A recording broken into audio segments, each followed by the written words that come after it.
the Spurs News Podcast, your home for all things Tottenham Hotspur.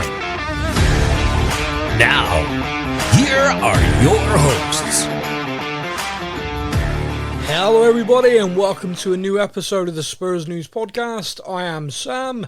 Joining me to discuss the wacky and wonderful world of all things Tottenham Hotspur, it's my partner in crime, it's Matt. Hey mate, you alright? No.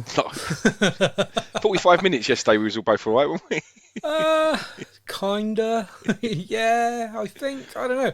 I don't think I've ever had more conflicting emotions over a game in my entire life. I went into it thinking the only result that's going to piss me off is a draw. Because I was like, if we lose, then at least they're going to catch Arsenal or got a chance of catching Arsenal. And if we win, then great, we won. Yeah. But it was like the draw was like the worst case scenario here. It's like, no one benefits. So yeah, it was weird. I don't know. I'll tell you what though, and I will say this to kick us off a conversation because you'll find this funny. So as you know, I've got a very close friend who is a gooner who I have tortured for the last number of years and is currently licking her lips at the prospect of being able to finally put a dare on me again at the end of the season. And she texted me yesterday in the day saying, "This is a very odd feeling. I'm going to be supporting Tottenham tonight." And I said, "Yeah, that must be a very odd feeling." She texted me after the game. And let me read this text message to you. I think it'll lose something if I don't get it exactly word for word. Okay, here we go. "I supported Tottenham for precisely one game and I feel like I've aged 10 years. How the fuck do you do this every week?" They're enjoying it now, but they've had some shocking times over the last few years as well. So, well, yeah, that was not the point. It was just I completely get that. Can there be that many football clubs that 2-0 up in a game and you sit back and you go, "We're still gonna lose"? Yeah, I know what you mean. Like, do you know what it felt like those two goals? I mean, don't get me wrong, they weren't all over us, but it did feel like a bit of an odd kind of against run of play, kind of couple of goals, and I just felt that they would come out firing in the second half, and they did. I had that feeling, and like you said, it was almost, take away the draw, it was almost a win-win for us because although it's a sickener to lose the game, they would have. I think that would have more or less handed them the title. I think so. If we'd have won that game, so. It was just such a funny, because I'm on Twitter, and Twitter is such a toxic place, and we won't go down that road again, but I've managed to get like a nice little corner of Tottenham Twitter where I've got a lot of very like-minded, very similar sense of humour. There's the gallows humour, but it's just a kind of stupid sense of humour about being a Tottenham fan. And to be honest with you, I need that at the moment. I think we all do. And in this little corner that I've carved, and this where the reaction to us going 1-0 up was hilarious. Like, if you read down the tweets, it was like, "No, what are you doing, you idiots?" It's all joking. It is all meant as banter and funny. And we went 2-0 up, and it was like, seriously, what are you doing to us? Why? This is the one game. We were going to let you lose this one game and say nothing about it, and you've gone 2-0 up. So the reaction was very funny, but what I thought was also kind of funny is I looked over to Arsenal Twitter, who were celebrating like crazy, and all of Spurs Twitter was like, "We're going to Tottenham this right up." I don't know why Arsenal fans are celebrating. It's like they've never heard of us before or seen us before. And sure enough, we did. Yeah. And within like 10 minutes, we were 3-2 down. Weird, wasn't it? So weird. And it was like, "Oh, that's better. Oh, this feels normal. That makes more sense." So yeah, I did have to laugh because I don't know. I'm in this weird place right now where that kind of like laugh or cry thing. I'm not really crying about it. I think the biggest issue is I'm becoming indifferent. Like, I get angry. Like, we lost the North London derby on my 40th birthday. I'm so sorry, mate. Yeah, no, trust me, I do not blame you. But I sort of come away from that and I was like, there was a time in my life when that would have absolutely wrecked my day, wrecked my week to the point of it being awful. And it did piss me off. Mostly, you can lose games of football, and I'll say this all the time. But when you lose a game of football against your closest rivals, and it feels like no one gave a shit. Did you know what I mean? But it's like it felt like no one in that side, maybe wanted to, but no one in that side really put the same level of effort in that Arsenal did to beat us. That annoys me. Yeah, I know what you mean. Obviously I was there, and you're right. I came away from that. Seb was hurting badly. I mean, he was. I think I messaged you guys. He's of an age he feels every kick I right know. now. I think I messaged you guys and said like he's gone through the 6 stages of grief post game. He was like, as soon as the first thing, when we came out the ground, the first thing he said, "I'm not really upset, Dad. I'm not." You're not. He went, "No, I'm not upset." And then we got to the train station. He was like, "I never want to come to another game again. I really, really don't want to watch you again." And he was going through all these different emotions to try to cope with what just happened. But for me, I was the same as you. I just felt that feeling of indifference. It really, when you look back, right? Yeah. I've been to 4 North London derbies now. This was my 4th one. So I've seen us win 1-0 when Harry Kane scored. I've seen the 1-0 when Aubameyang missed that penalty.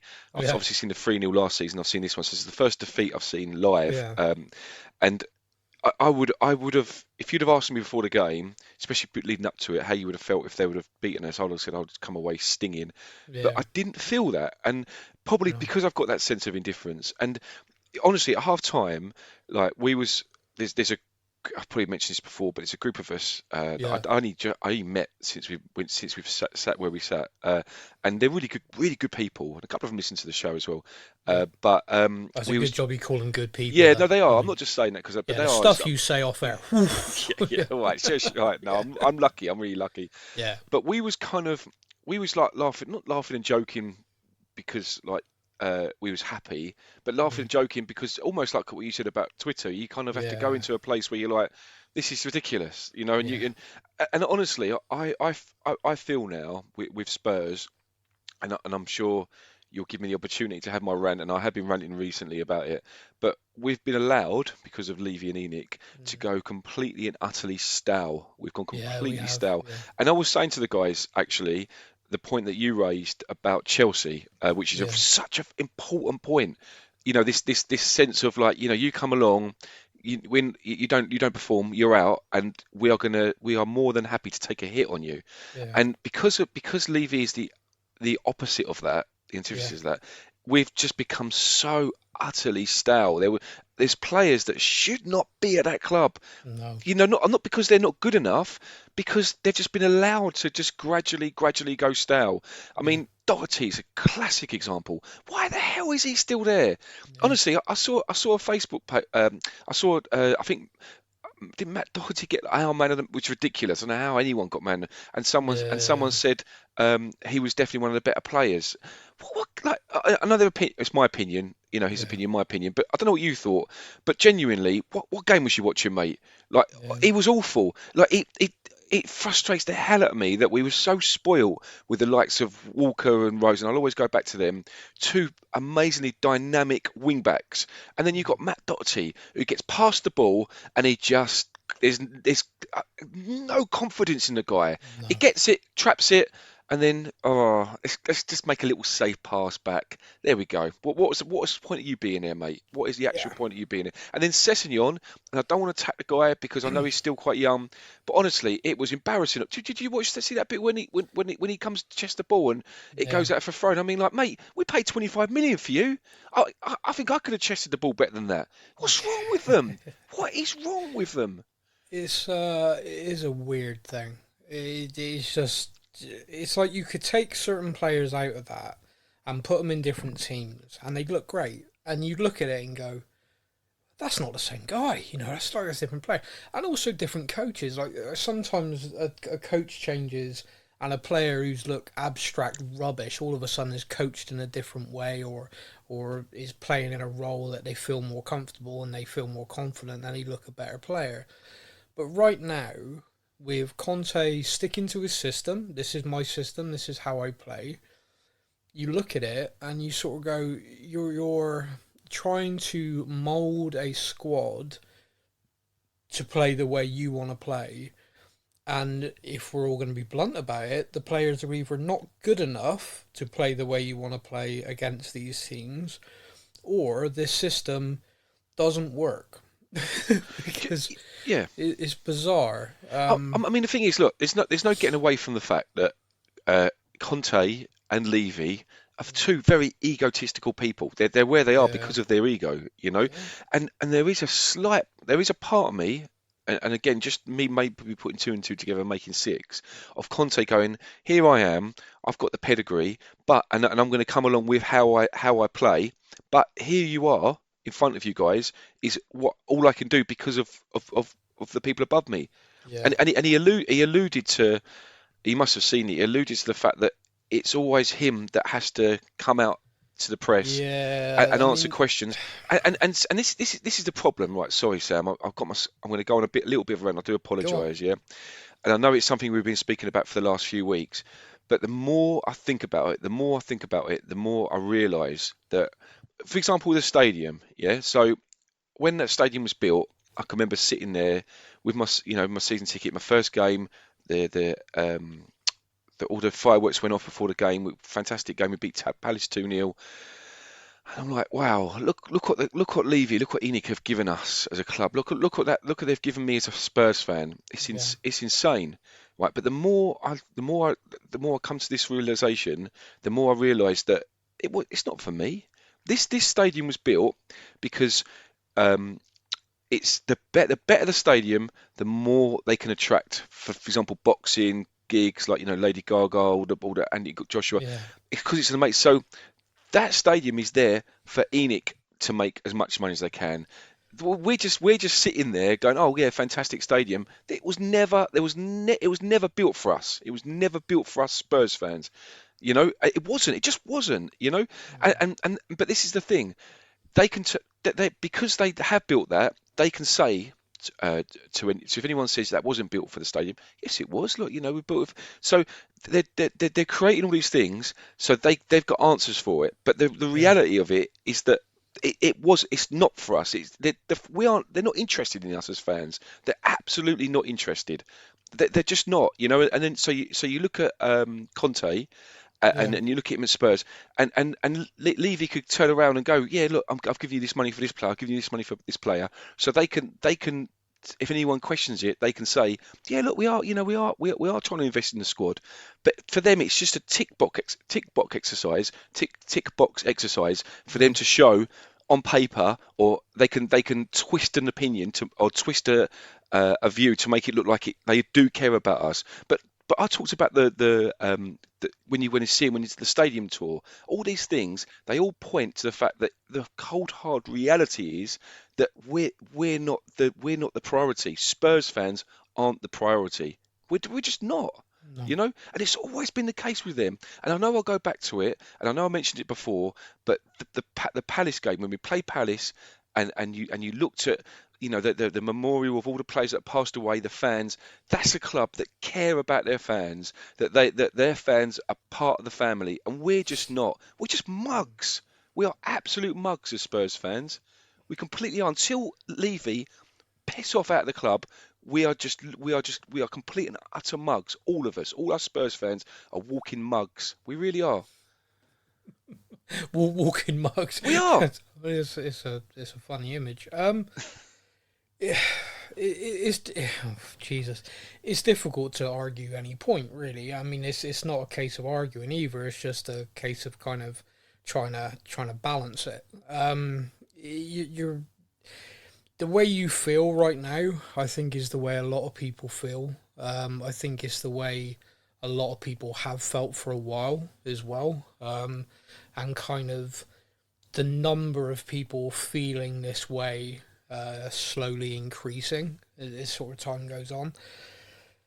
I try, me and you, to our credit, try on a regular basis to go, this is how we feel, if we're pissed about something, and this is, and here's the counter to it. Even if I don't agree with it, here's the kind of Yeah. the counter to it. Now, the club has to publish financial statements, as we know. The club has to publish his figures and stuff like that. I'm glad you mentioned this, Sam, because I was gonna mention this. And just circling back to the point you're talking about the stadium, this is a really I don't know whether it's a hot topic of debate or whether it's just a kind of a feeling we all have. What you said about, the stadium wasn't built for us fans and stuff like that, and it feels like if we're talking about us fans, what we're talking about is the football side, aren't we? We're talking about the football club, the football team on the pitch. Tottenham fans, yeah. Yeah, and it kind of feels like, White Hart Lane was our home. Our home was taken from us, and we've been given this new home, but it feels like we're now renting, not owning it. Does that make sense? Yeah, it feels like we're just a tenant there. Yeah. The kind of, and again, I'm doing this for balance, not to start an argument or anything like that. We can argue if you want, Seb. No, I don't feel there's anything for me to argue. What I'm going to do is, a bit devil's advocate, but just kind of like, let's put across the point of view of the stadium is literally called the Tottenham Hotspur Stadium, which means that anytime there's a concert, a boxing match, a fight, anytime there's an event, anytime there's NFL, you will hear the commentator, the global publications, everything promoted it on a regular basis say the words, the Tottenham Hotspur Stadium. What that does is creates brand awareness for Tottenham Hotspur, which is a football club. Without the football side of Tottenham Hotspur, there is no brand, if you like. So there's pointless. Like, there is no selling Tottenham Hotspur without football. There's no kind of like, it's not like, I don't know, Toys R Us started a football team. Toys R Us is a brand on its own and it has a football team. Do you see what I mean by this? It's kind of, that is the brand. It is unique to that. In a world full of cities and rovers, there is one Hotspur. I think there's another one in Ireland, but we're going to ignore that. So, I guess the point I'm trying to come around to is the way they set the stadium up was that it was going to cost a shitload of money to build, and the way that was going to be funded all along was from events. The NFL deal, concerts, all that stuff, that was going to pay for it. Now, take away the pandemic for a moment and the delays in the stadium construction. Just take that away. That plan is working. That plan is working. So if you look at the financial statements for the club, and they're about to publish this year's in February, I think, in full, you will see that these revenue streams is more than servicing the debt on the stadium. It is paying it off. So if you continue going forward, all of these external events and stuff that everyone at the moment, like I put on the Facebook page yesterday about the 2 NFL games we're going to be hosting. I mean, I just got savaged for how dare I post about that, which is fair enough. Everyone's angry, whatever. But these events are paying that debt. So what that means is that all football revenue is going to the football side of the club. And you can track this in the accounts. And everyone's sort of like, oh, ENIC are just taking the money out. They're not. They literally have to publish it. So if ENIC withdraw money from the club, it has to be in the accounts. And they're not. Now, the flip side of that, of course, is we all want owners who are going to put their hands in their pockets as well. And last summer, they created a fund to do that, which shocked us all to our very core. And to this moment, we're still kind of, did that really happen? Did we really spend that money? Where exactly did this really take place? So it's a really weird situation where, as you said, it feels like everything is tokenism. Everything is kind of, look, we did put money in. Look, we did build this stadium. Look, we did do this. Look, we don't take any money out. Now, all of that is true. They're not taking money out. The stadium is called the Tottenham Hotspur Stadium. It is being funded by events. All the money from the football side of it is going into the football side. There is no wage ceiling at the club now. If Harry Kane turns around and says, all right, I'll sign a deal, $500,000 a week, we can do it. There is no kind of, we are a financial juggernaut for income, which I'll talk about in a second. But this circles back to the example I gave with Chelsea, and the fact that this new owner at Chelsea seems to want to continue that, which is they've spent over $500 million since the new guy came in. That's insane, isn't it? Yeah, like their squad is massive now. I don't get it, but anyway, I can't. And so if it is not a case of, we have the money, so it's not that case. So it is ambition. It is the individuals running the show that are now holding us back. So this week, the financial press, etc., every year you will see published the top 10 or 20 football clubs in the world for revenue. Now, what this is, if you think about the financial fair play rules, the FFP rules, this plays a massive, massive part in this, because you can only spend X amount of your revenue. So when Daniel Levy and that took over and they talked about, we need to increase our commercial, we need to build a bigger stadium, all this, it was because they knew under FFP rules, you need to generate a massive amount of income to be able to afford the big wages, the big transfers, etc. That was the dream we were all sold on, wasn't it? Yeah. New stadium comes and then boom, here we go. We'll drop 60 million on players. We'll pay the big wages. We are going to compete. And then the stadium was delayed and we all kind of went, okay, the delay's, thrown us financially. The pandemic's happened. We've all gone, okay, the pandemic's happened. It's thrown us financially. So last year, of all the football clubs in the world, the number one club for revenue, and by the way, this is corrupt as hell, Manchester City, 731 million euros a year. I want to point out that the owners of Manchester City, who of course have the naming rights of the stadium and various things like that, make up about 40% of that. That shouldn't be allowed, but it is. So whatever. Then you got Real Madrid, 713 million euros. Liverpool at 700 million euros. Manchester United at 688 million euros. PSG, who have over 50% of their owners, making this up, 654 million. Bayern Munich, Barcelona, massive, massive clubs. And then in 8th place, we have Chelsea at 568 million. Okay? That is a hell of a whack. But then in 9th, we have Tottenham Hotspur at 523 million euros revenue. 10th place is Arsenal, 433. So that's the gap.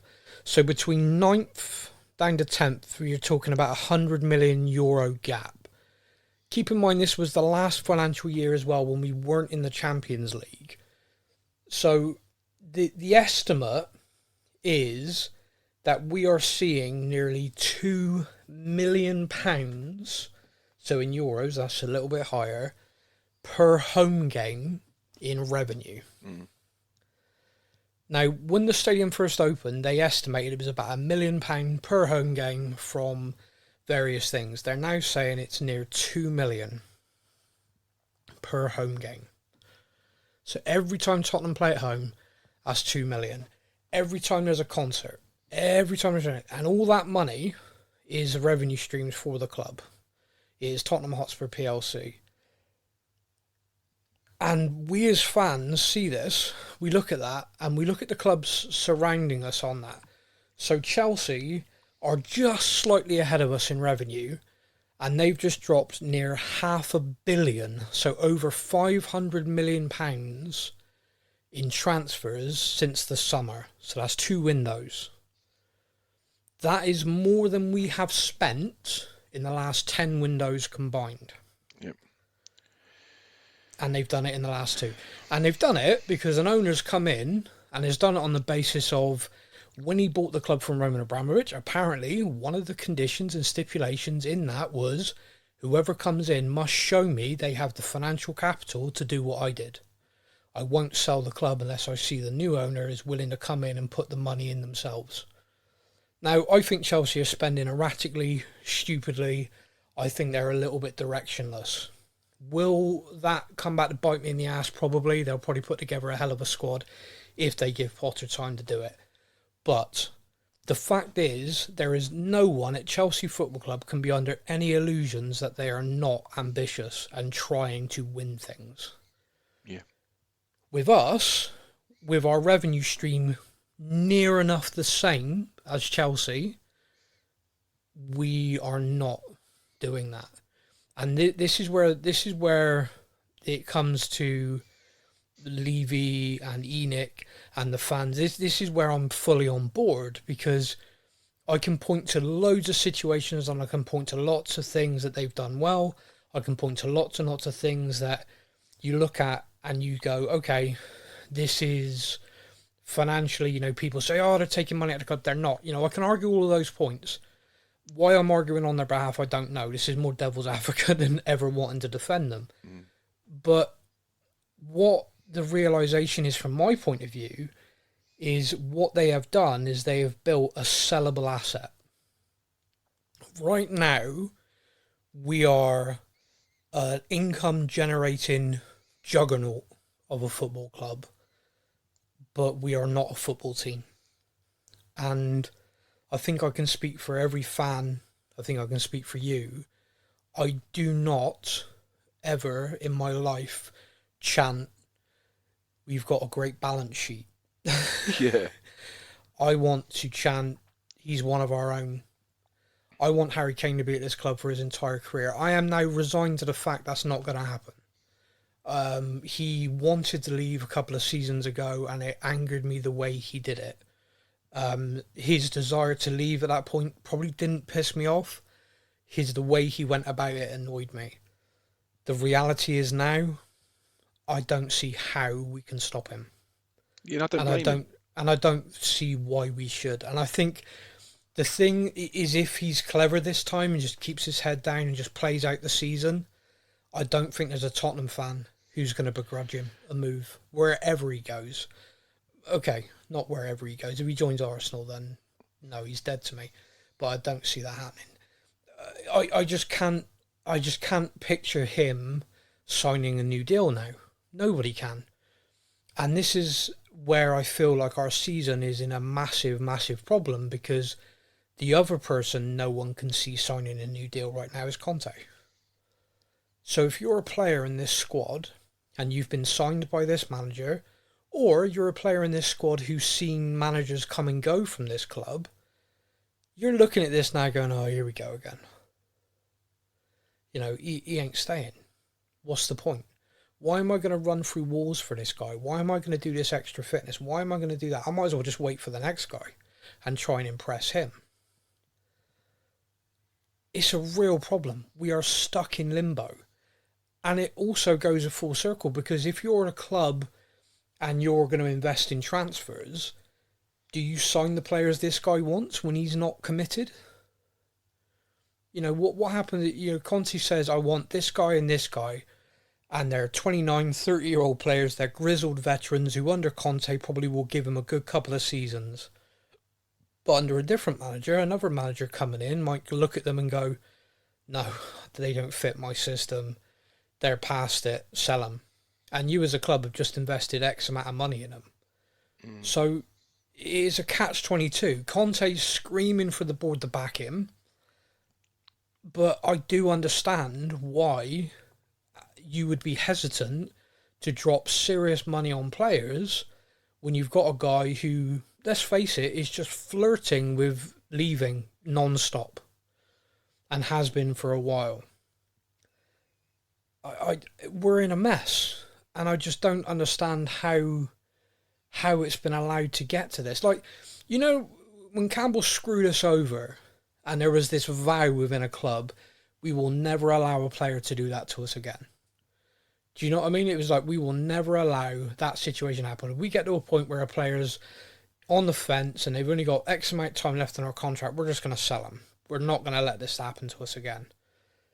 And yet here we are in this situation with a manager who has got months left on his deal. Just yesterday gave an interview about, and don't get me wrong, I want to talk about the human aspect just for a moment. He talked about the unbelievable loss he's felt recently. 3 of his closest friends in football and in life have died in the last 6 months. I've got no doubt at all this has had a massive impact on him and in turn the whole squad, probably. And he talked about how his family are still in Italy and he's living in a hotel. But all of these things he's saying publicly scream, I'm done. I don't want to be here. And, what message does that send to the squad?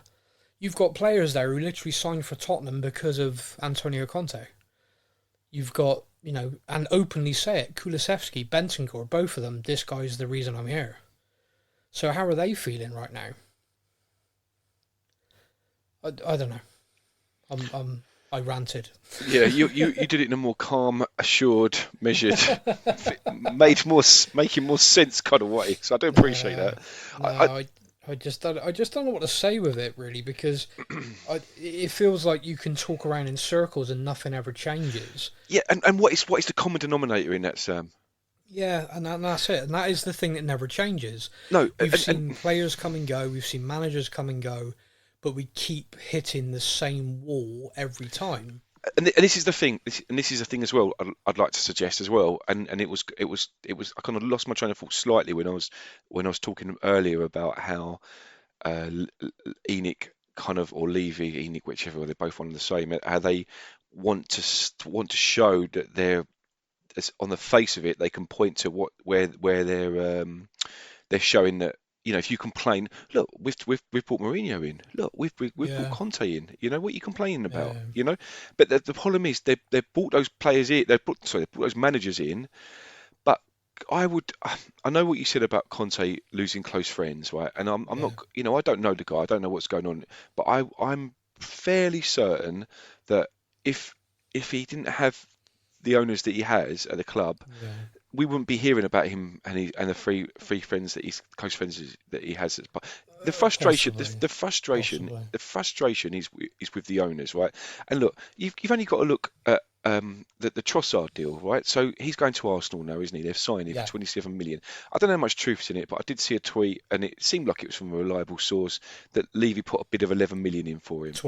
12 million. There we go.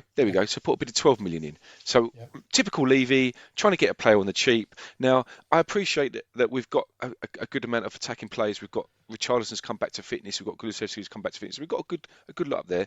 But I mean, I'd have taken Trossard, to be honest with you. Last 6 months of his deal, put a 25 million pound bid in. The guy might give us the lift that we need, give us the creativity we need. Yeah. So I think that would have been a really good signing. But it's typical Levy, where he tries to get it on the cheap. Another club comes in. There you go. There's another player that's gone. And it's just sums it up with him. And this is the thing. And I appreciate what you're saying about the fact that they've built this juggernaut, so they've got the money, so you can invest, right? And don't get me wrong, they'll drop big money on players like they did. They dropped 60 million on Richarlison. They dropped 60 million on Ndombele. So they will pay the amount. They will buy big players. But the problem for me is that, and it's what I mentioned earlier about us going stale, and it really is. I can't help but focus on the point you made about Chelsea, right? Is the fact that because Levy cannot bear to lose any money on any players. That's why we've got Ndombele out on loan, and we've got players like Doherty still in the squad. We've got players that should not be at the club because Levy cannot bear to lose any money on these players. He cannot cope with it, and that's because he is not thinking football. He's thinking investment. He's thinking money. That's all he's thinking. He's not thinking of it from the point of view of the players on the pitch. He doesn't get it. He's never got it. Maybe he just doesn't care. Maybe he does get it. He just doesn't care. But unfortunately, the way he's gone about things in the time he's been here is the reason why we have just flirted with success, because we've got the things in place and he put money in, but we've never crossed the finish line because of them. It's because of them and because of the way he deals with things. It is, Sam. It is, and I don't see. I firmly put the blame at the door of ENIC, right, of where we are at the moment. But I saw an article that actually we posted on Spurs News. You posted it a few days ago. I think it was from a journalist was it from the Guardian, the Independent, after the Arsenal game? David Heitner, Guardian. Yeah, Guardian, yeah, and he talks about how with Conte, and look, I'll put a level of blame to him. But look, Levy took him on, so Levy hired him, yeah. But we've always got this sense, right? when we're in the stadium, we chant Conte's name all the time, right? All Yeah. constantly. We're chanting his name. But it does feel like, and this was alluded to in the article, it does feel like Conte's kind of walked in. Oh, I come on, I'll try to help you poor guys out. I'll try to help you out. It's below me. This job's below me, but I'll give it a go for you. Yeah. It's almost like doing a bit of pro bono work. Oh bless them. Let's see if they can help them out for a little while. I don't really want to be here. This isn't. I'm a coach that should be at the Barcelonas and the Real Madrids of this world, but I'll come along and help you guys out. And it just it's this feeling all the time of Levy kind of just helping us out, and we're chanting his name, and you wonder whether he looks over the South Stand. Oh, bless them, bless them, bless their little cottons. Look, I'm here, and they're chanting my name, and I'm trying my best for them. But that's it. There's nothing more than that. And then you look at Arteta at Arsenal, you look at Eddie Howe at Newcastle. These are coaches that are invested in the team. He might go mad when we score a last minute winner. I get that, right? Because as like any coach, he's going to be happy that his team, but he hasn't got that investment like those managers have. And the fact he's not signed a contract, the fact he's letting this run to the end, is evidence of that. It's this evidence of, look, let's see how we go, but I can get out at the end of the season, and I'll go to, maybe hopefully Real Madrid will come calling for me, or Bayern Munich, or one of those giants. It's always got that feeling with him. Yeah. Well, that's And the reality sorry, of hiring an elite coach. And I say I do elite coach in air brackets here, but you instill this person who arrives, and it is short term. So you appoint Eddie Howe at Newcastle, you appoint Graham Potter at Chelsea. The boards of those clubs have got massive sums of money, but what they are trying to say, and whether they stick to this or not, time will tell. But they are trying to say is, and we're going to back you. You build your team, you get them playing football, because we trust you. We trust that you will get us playing a good brand of football. The fans will be engaged. We'll all be in it together, and you will build something. Potter did it at Brighton. Howe did it at Bournemouth. He's now getting his chance at Newcastle and is taking it. And the thing that's most impressive at Newcastle is they've not done the batshit crazy transfers everyone predicted, but what they've done is they've bought every player he's asked for. No fucking about. Yep. This is going to cost 25 million, and we're probably paying over the odds because everyone knows we got money, but we're just going to get it done for you. And look at the results. Chelsea are going signings crazy, and whether that works out or not, I don't know. We'll have to wait and see. But with a manager like Conte, and Pep Guardiola's the same, right? A lot of people have this thing about Pep building. Oh, Pep does this, Pep does that. Pep Guardiola arrived at Man City and they were shite. And then Pep Guardiola said, to play my way, I need a keeper who can do this. I need fullbacks who can do this. And I need this. And Man City went and bought him the best available for that. And guess what? They went and won everything. You now look at Tottenham and Conte. Conte's come in and gone, this is how I play. And I need this. And we've gone, how about this? And he's gone, how about Emerson Royal? Royal? Yeah. Okay, well, how about this? No, again, that's still not good enough. Okay, well, how about this? This kid's good. Well, this kid's going to be good in about 5 years' time, but if you want me to win now, I need someone who's good now. And we've gone, we got you Perisic. And he's gone, yeah, great, thanks, but that's one guy, you know? Yep. And it is difficult because, like, for me, looking at it, I look at it and I think, well, Jesus, if you're that good at a coach, you've got a squad of players there with some unbelievable talent. If you are that good, you should be able to get a tune out of this squad. That's just me. I mean, I don't know enough about it to be able to tell you in any certainty, but that's just how I feel. But again, this is a coach like Guardiola, like others, who go to places and say, this is how I play. This is my system. This is how we train. And I know this works because I've won everywhere I've been. With Conte, when he is given the tools he requests, he wins stuff. And that's the truth. But when he doesn't, his record is abysmal. I think there's 2 clubs, Atalanta and one other in Italy, he gets fired from because they were crap. Because he was working with no budget, he was working without the ability to sign players. Tottenham have the financial power to do what Conte needs. So when Conte signed on, he was probably given assurances and given, Paratici's been appointed. He probably felt, oh, Tottenham are going to turn the corner. They've got a squad that needs rebuilding, a squad that needs remoulding. But I've got Sonny, I've got Kane, I've got all these players. And, this is another factor as well, the human factor. No one could have predicted Sonny's form this season. It's been dreadful, isn't it? No one could have predicted what's happened with Sonny and the drop-off from last year winning the Golden Boot. I just, I look at it and I'm like, I am genuinely terrified. This is it for Sonny. And I say that because I remember watching Fernando Torres at Liverpool and thinking, this guy's unplayable. This guy is on another level. He's phenomenal. His finishing, his pace, his power. And then I watched that guy go to a Euros, I think, for Spain and couldn't hit a barn door. But when I mean couldn't hit a barn door, I mean would take a shot and it'd go out for a throw-in. And it was like, this has got to be a different bloke. Surely he's got a twin. And he lost it. That was it. He never really recovered. He got a few goals for Chelsea, but nothing. He was never the same player. And I look at this, and as the season gone on, form happens, you dip in and out, but this is weird now. Like, even his movement's gone.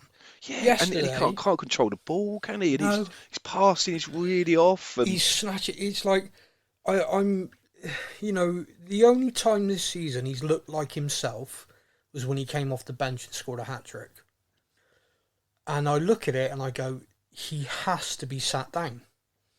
And not just like because in your head you're thinking, oh, maybe you'll come off the bench again, but he just has to be put on the bench. Like, Sonny, your form's not good enough. You are not good enough to make it in this team. And again, this kind of situation is circular because if you're a player at Tottenham and you're working day in, day out, and you're working your nuts off and you're in training, you're doing everything you can. I think Brian Gill, I know Lucas Moore's been injured, I know Richarlison's been injured, but Sonny just keeps getting picked no matter what. It's like, well, why am I breaking my neck? Why am I doing this? Why am I putting in this extra effort? Why am I... Brian Gill just constantly keeps getting told he's too small. This kid's hitting the gym. He's increased his calorie diet. There's a brilliant interview in Spanish, which anyone can read because it's been translated in English, where he talks so much about the physicality in England. I have to bulk up, and I know that, but it's so difficult because I want to keep my pace. And he talks about how he's working so ridiculously hard to put on weight but not lose the player he is, which is not an easy thing. He's a young kid, but he's trying. He's doing everything he can. And if you're sat there and you're looking at it and you're going, so he's just undroppable then. So, like, I can be the best player in the world sat here, but he's undroppable. And don't get me wrong, the philosophy and the thinking obviously is at some point something's going to go in off Sonny's ass and he's going to click. But it's not, because we watched him score a couple of weeks ago and we all went, oh, the relief. Yes, Sonny scored. This is going to be, come on. And in the next game, he's non-existent. He's a passenger. It's like starting with 10 men. And I love the guy. I love him so much. He's like the happiest man on the planet, but right now he isn't. Something needs to change. But yeah, I said months ago, I'm interrupting myself here, I would stop doing this and we would do the fan comments at the start of the show. We are now 40 odd minutes in and I've suddenly realised I've not done them. So, Matt, we're going to go to the fan stuff. Okay. Now it's time for your comments from our social media. Sorry, everybody. Matt, Instagram or Facebook? Yeah, let's go Instagram first. Okay, Instagram, my good friends. We open with... Oh, okay, here we go. This will cheer us all up. Now it's time for a comment from Island Brother.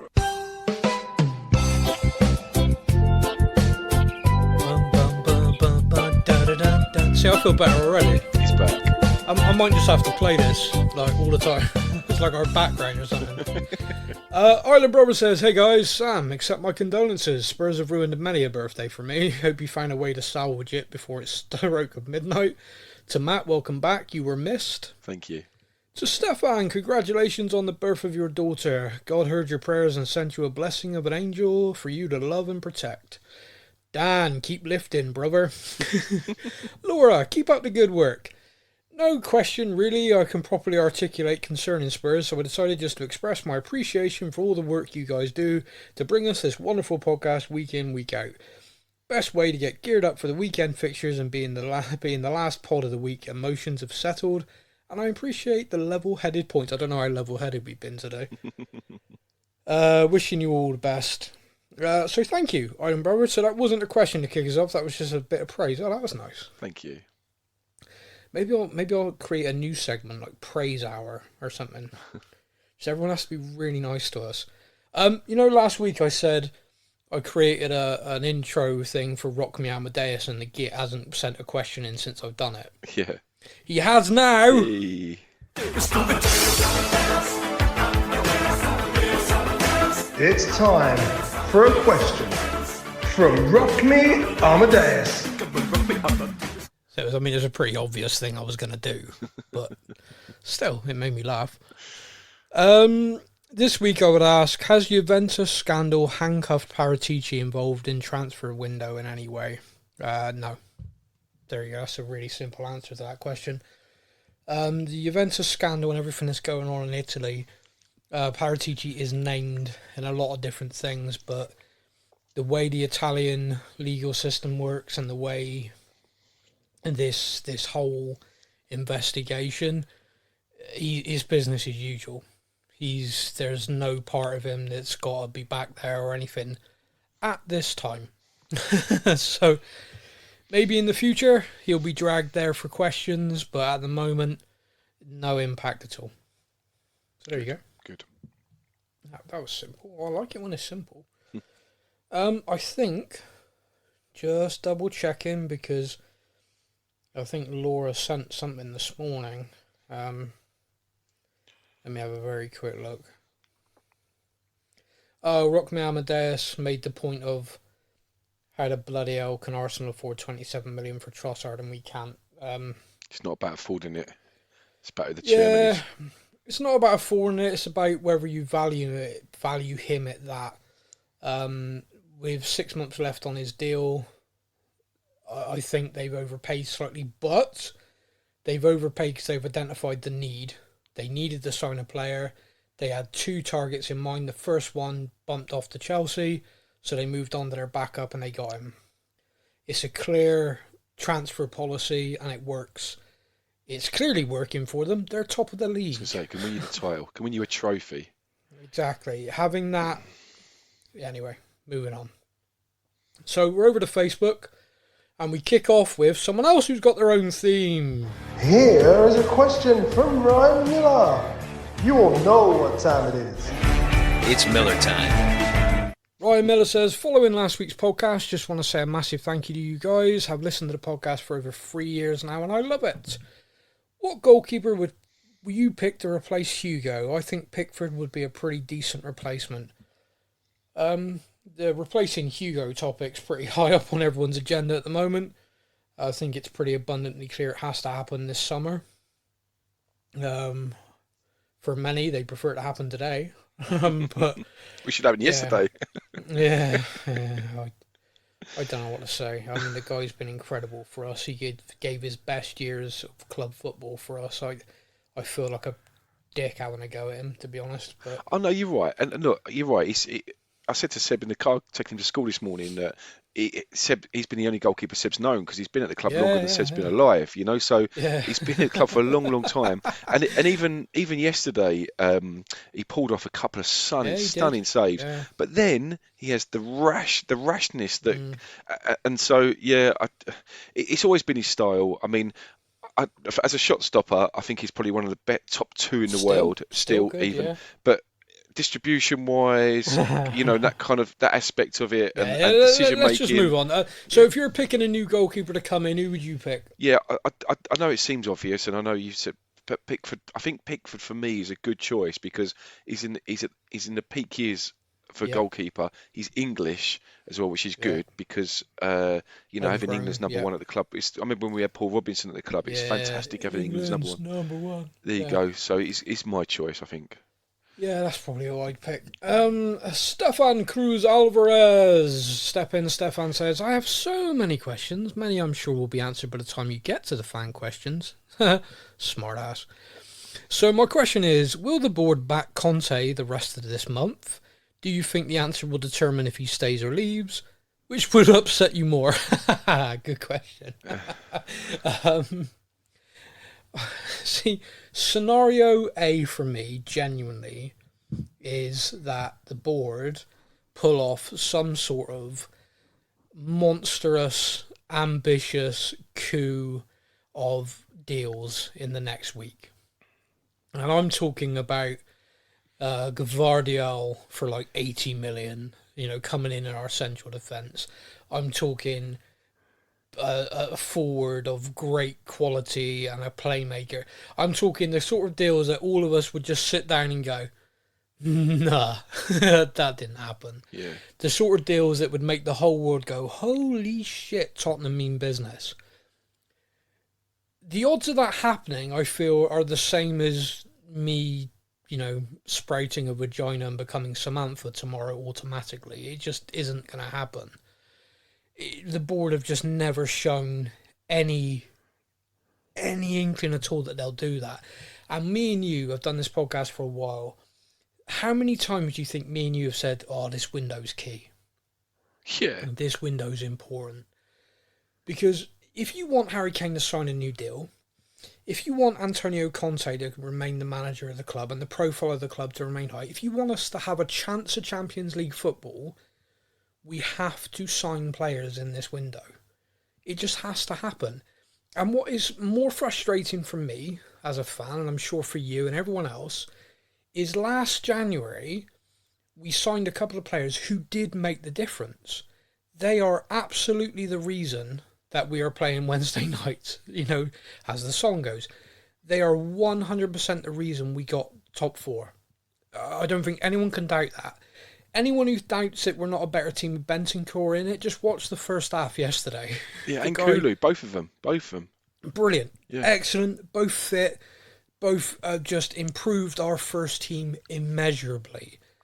Now, that means that if you are the owners of this club, the board, you have sat there and gone, so buy good players, get better results.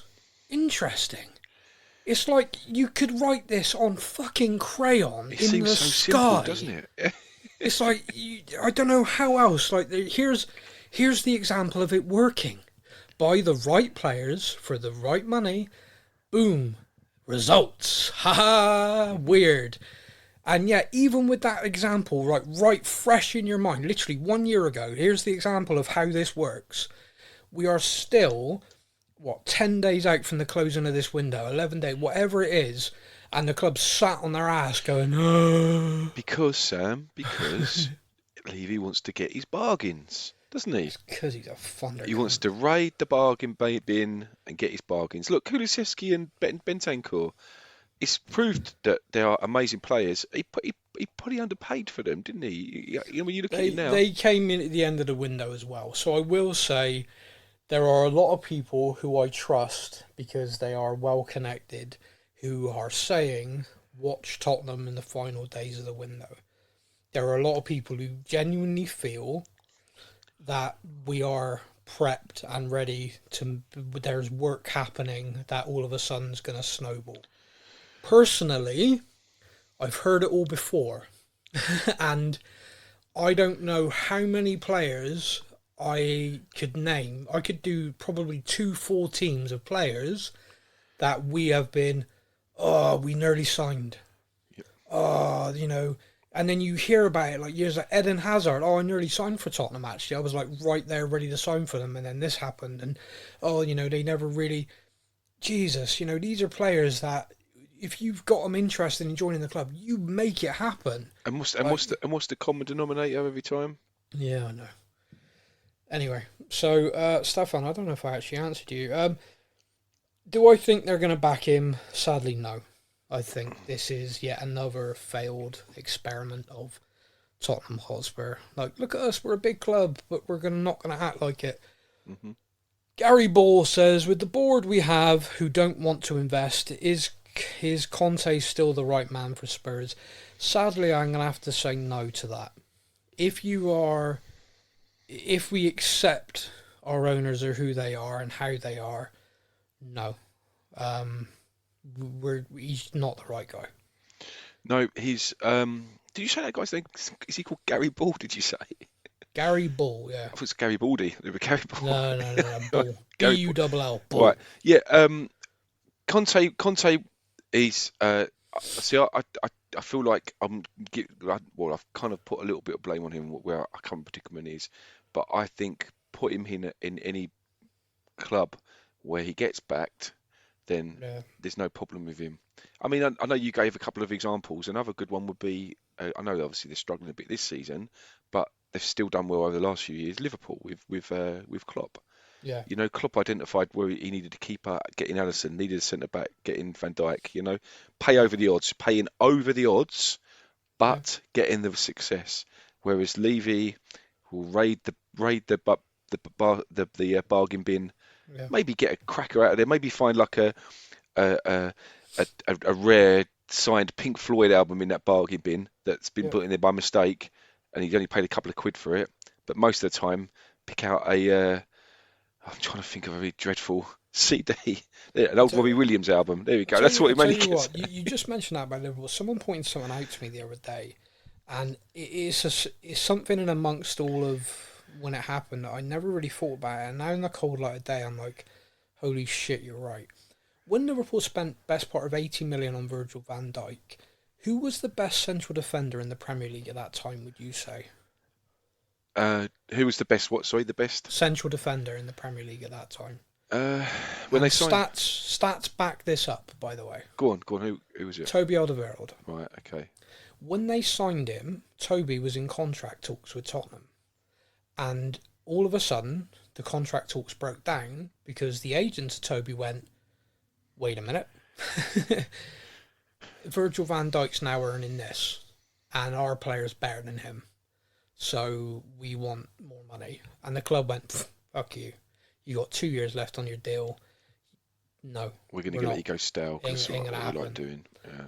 Now, I'm not saying at any point the club should have just bent over and you had a deal done, they walked away from it literally at the point of signing it.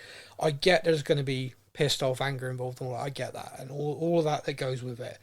And I don't necessarily think that Toby's level dropped dramatically because of that. I don't think it did. However, what it did do is it sent uncertainty. Like right now with Conte, it sent uncertainty around the players who were like, "Oh, well, are you staying? What are you doing?" And it created that kind of, "Oh, here we go. It's Tottenham, innit? We don't build. We sell our best players." And you had that release clause, and there was constant speculation. It was constant. Every window, Toby's leaving. Toby's gone this window. And it just kept dragging. It didn't happen. But that situation could have just been gone. Mm-hmm. Like, yeah, you're right. You are the best defender in the league. And that means Tottenham didn't need to spend 80 million quid. We had him. Mm. And this is the kind of mentality. And as this person pointed out to me, is like, the mentality was like with Harry Kane, for example. To replace Harry Kane, you need to spend 150 to 200 million in this market. And even then, you are probably not going to replace him because no one's going to play for the club like he does. Because of his passion for the club. It just won't. Even if you sign a player just as good, it won't be the same. That means we've had this asset this whole time. And yeah, anyway, we kind of squandered it, and I'm just going to go around in circles and hit my head against a wall, so I'm going to stop. Michael Jasperanis says, should Conte hire a hypnotist to convince the team at the start of every game they've just been subbed on at half-time? He did that, and we started yesterday and went 2-0 up. Unfortunately, they all then woke up and clucked and thought they were chickens, and we lost 4-2. They got to half-time thinking they'd finished the game. Like, and that was it, and that was the problem. No one showed up for the second half. Lewis James says, does Conte need to accept zonal marking doesn't work? Change from a 3 to a 4 at the back and be more attacking from the start. It's better to lose 3-2 than a team look gormless and lose 2-0. Well, we lost 4-2 last night. You okay with that? No, me neither. I hear what you're saying, Lewis, and I think tactics and I think positioning and everything like that is such a... All of us are experts, and I'm not. This isn't me attacking you. I'm the same. I get really aggravated. Why we're not playing 3 in midfield when we are constantly overrunning midfield by teams is like, it hurts my brain. Like I can't work it out. Yeah. However, I think we all can look at it differently, and he looks at it one way, and he's the guy with the CV. I mean, don't get me wrong, my Football Manager CV is pretty impressive. You know, Championship Manager in game, mate. I'm the dad, but with this, I don't know. Finally, Mark Ivy says, the time for change at the top is long overdue. Please give your thoughts. Mark, this 40 minutes of this podcast is basically us giving those thoughts. So I apologise for not reading your comment out sooner. And here's just a couple of things to wrap up. I saw this tweet. A Conte team conceding almost 2 goals a game all season is incredible. It kills everything he's trying to do at Spurs. Without that base, his plan doesn't work. His tactics do not work. Tottenham Hotspur on goals conceded are bottom of the table right now. Wow. We are rock bottom on goals conceded. And like we talk about, it's defensive football. It's not, because if we weren't scoring at the rate we are, we'd be rock bottom. Wow. Okay, so that's one thing. Another thing is there are 11 days left of the January transfer window. We've made no signings. That's one thing. But we've also sold nobody. And we've also created no loans for our academy players. We have done nothing. It's not just like there's no marquee signings coming in. We've done nothing in this window. Zero. Nothing at all. It may as well be March. It's nothing is happening. Nothing is happening whatsoever. Matt, I've got one thing I want to close with. So have you got anything else you wanted to talk about before we wrap up? No. Don't blame you. Okay, so the thing I want to close with is me and Matt in this show for the last hour have been pretty pissed off about Tottenham and football. And football is important to us and important to everybody listening to this, but it is not the be-all and end-all. And yesterday came across the incredibly sad news that former academy player Anton Walkes died at the age of 25 in an accident in Miami. Now, this is a young man who I watched go all the way through the academy system, and I'm absolutely gutted. He was a lovely kid. Spoke to him on 2 occasions in my life, which I'm going to treasure, and he's gone far too soon. So I just want to dedicate the show to him today and thoughts with his family and friends, because that's far too young. Far too young. Yeah, well said, Sam. And that is how we're going to end the show. Massive thank you to everybody for listening. I want to say a big thank you to everybody as well. After last week, I kind of dropped the bombshell that I'm leaving. Some of the messages and emails I've had in, really kind. Really, really kind. And you've actually, for 1 week, drowned out the abuse. So thank you very much. I appreciate it. You don't need to do it every week. That's not me saying that, but I just want to say I really appreciate it. I know, Matt, I know you appreciate it as well, because we saw a few messages come into various social medias to us both. So massive thank you, everybody. We will be back next week. Hopefully things are improving on the pitch by then. By the time you hear from us, we'd have played Fulham and probably getting ready for an FA Cup tie. So only the one game to talk about. Come on, Tottenham. Come on, you Spurs. Let's try and get back on winning ways. Until then, everybody, you all take care. Take care, mate. Thank you for listening to the Spurs News Podcast. We hope that you enjoyed the show. Stay up to date with all things Tottenham. Follow us on social media. All links are in the podcast description.